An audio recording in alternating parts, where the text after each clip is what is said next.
बैनुल-अक़वामी मंजरनामे से आपको खबर दें कि इसराइल के गजा और मगरबी किनारे में मज़ालिम जारी हैं। गजा के इलाके शुजाइया में 2 फ़लस्तीनी शहीद हो गए।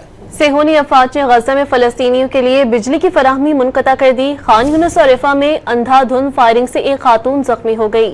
उधर मगरबी किनारे की जनीन कैंप, अल खलील, नाबलस और दीगर में रात कई इजरायली हमले हुए। अल खलील में 2 फ़लस्तीनी जख्मी हुए, जबकि जनीन से 2 फ़लस्तीनी गिरफ्तार हुए। 17 महीनों में 15,000 फ़लस्तीनी गिरफ्तार हो चुके हैं। बैनुल-अक़वामी मंजरनामे से आपको खबर दें कि इसराइल के गजा और मगरबी किनारे में मज़ालिम जारी हैं। गजा के इलाके शुजाइया में 2 फ़लस्तीनी शहीद हो गए। सेहूनी अफवाज ने गजा में फ़लस्तीनियों के लिए बिजली की फराहमी मुनक़ता कर दी। खान यूनिस और रिफा में अंधाधुंध फायरिंग से एक खातून जख्मी हो गई।